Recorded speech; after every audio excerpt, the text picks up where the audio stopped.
Sometimes we must live through the darkness in order to see the light.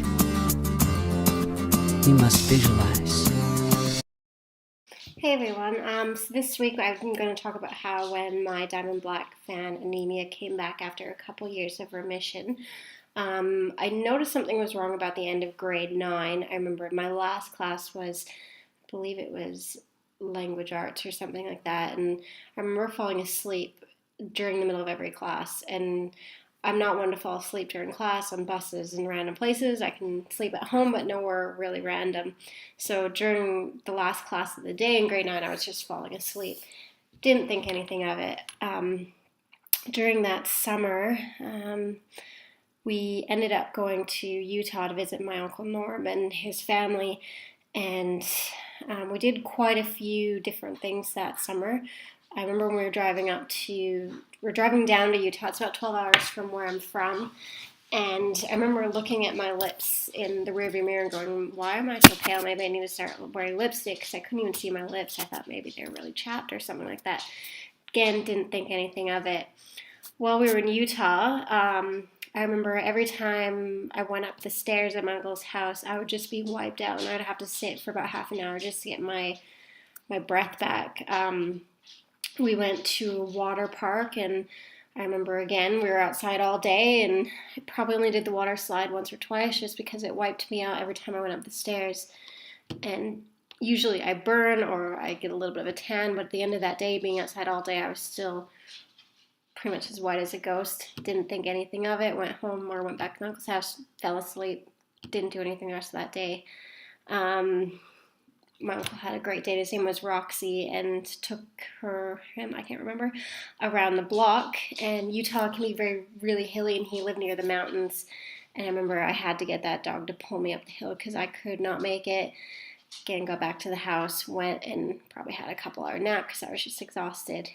When we got home, or back to Alberta, when I was in Young Women's at that time for the church, and we went whitewater rafting.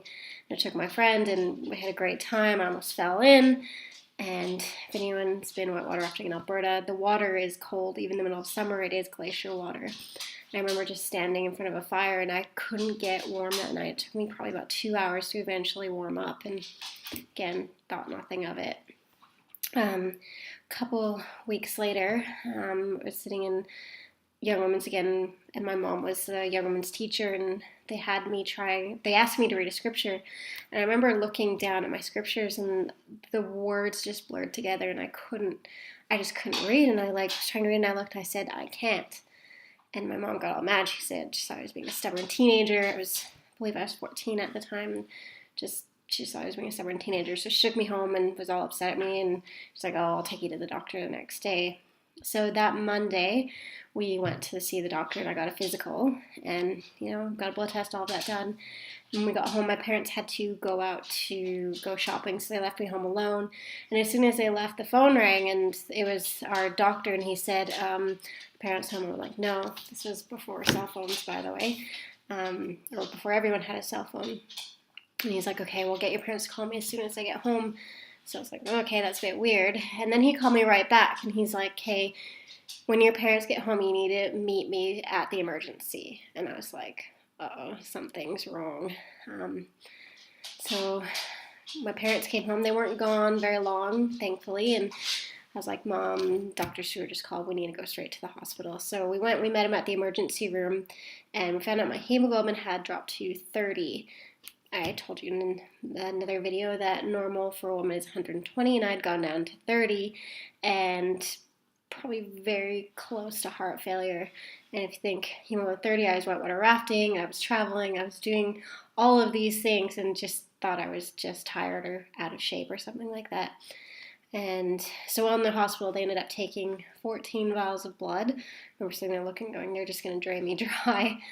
And during that time, I don't know if anyone remembers, this is about 99, the Gap commercials were really popular, the black and white ones with the really thin, pale models, and I remember the nurse going, you look exactly like a Gap model, and I was like, well, being 14, that's awesome, but actually I was really close to death. So that's when we found out that my diamond black fan anemia had come back, unfortunately, after a couple of years of remission.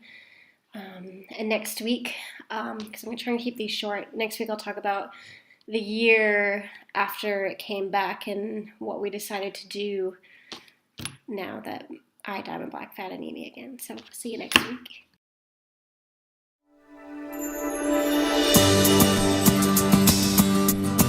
Sometimes we must live through the darkness in order to see the light.